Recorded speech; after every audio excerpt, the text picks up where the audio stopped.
उत्तराखंड के रुद्रप्रयाग से बड़ी खबर आ रही है। एक यात्री बस अलकनंदा नदी में गिर गई है जिसमें 18 लोग सवार थे। मौके पर रेस्क्यू ऑपरेशन जारी है। हादसे की वजह से 5 लोग बस से बाहर की ओर छिटक गए। रुद्रप्रयाग के गोलतीर में हुए इस हादसे के बाद अफरा तफरी मच गई। बचाव दल मौके पर है। राहत और बचाव का काम जारी है। तस्वीरें आप देखिए, रुद्रप्रयाग में अलकनंदा नदी में ये बस जा गिरी है। बताया जा रहा है कि इस बस में उस वक्त 18 लोग सवार थे। अभी तक एक की मौत की पुष्टि हुई है। कुछ लोगों को बचा लिया गया। बताया जा रहा है कि 5 से 6 लोगों को बचा लिया गया। कुछ लोग ऐसे थे जो कि जब बस नीचे गिर रही थी तो 4 से 5 लोग ऐसे थे जो कि उस बस से छिटक कर बाहर गिरे और वो बच गए, और बाकी जो बस में सवार यात्री थे वो लापता हो गए। उनकी तलाश जारी है। एसडीआरएफ की टीम इस काम में जुटी हुई है। आसपास स्थानीय लोगों का भी सहयोग उनको मिल रहा है।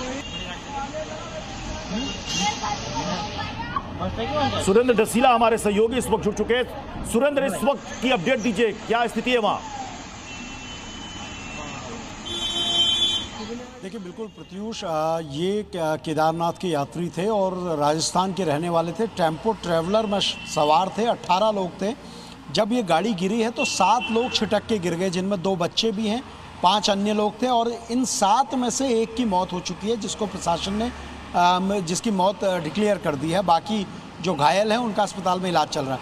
लेकिन 11 लोग अभी भी उस टेम्पो ट्रैवलर समेत लापता हैं जो टेम्पो ट्रैवलर अलकनंदा में गिरा है। रनिंग वाटर है, इसलिए स्पीड बहुत ज़्यादा है। पहाड़ से नीचे वाले इलाकों की ओर स्पीड अपने आप बढ़ जाती है, तो इसलिए बहुत बड़ी चुनौती है इस वक्त उन सबको ढूंढना। एसडीआरएफ, एनडीआरएफ, आईटीबीपी की तमाम टीमें काम कर रही हैं। डीप डाइवर्स भी बुलाए गए हैं।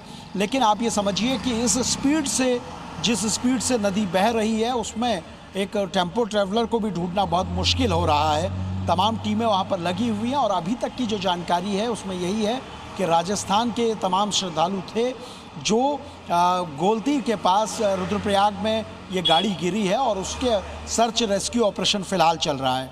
जी, बाकी जो लोग बचे, बताया जा रहा है कि 4 से 5 लोग ऐसे थे जो कि टेम्पो ट्रैवलर के नदी में गिरने से पहले छिटक कर बाहर आ गए थे। देखिए, बिल्कुल 6 लोग इसमें बचे हैं। 7 लोग छिटके थे, जिसमें से एक की मौत हो चुकी है, और इन 6 में 2 बच्चे भी हैं। इन तमाम लोगों का इलाज चल रहा है। हो सकता है संभवतः ये सभी एक परिवार के हों।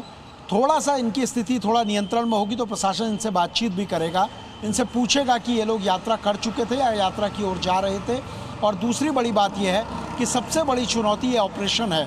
ये रेस्क्यू ऑपरेशन जो रनिंग वाटर में चल रहा है, इतना आसान नहीं है उन सभी को ढूंढ पाना, और तमाम टीमें कोशिश कर रही हैं किसी भी तरीके से उनको ढूंढा जा सके, क्योंकि ये प्राकृतिक नदी है और ऐसे में जिस हाइट से ये बहती है वहाँ पर बहाव और ज़्यादा होता है। इसलिए इस प्रत्युष सबसे बड़ी चुनौती है। जी, तो आपने कहा कि ढलान की ओर तो ऐसे भी बहाव बहुत, फ्लो बहुत तेज हो जाता है, तो क्या आगे 3-4 किलोमीटर के आगे भी कुछ टीम लगाई गई है कि अगर उनको ऐसा कुछ दिखे तो वहां पर जाकर के बचाया जाए लोगों को?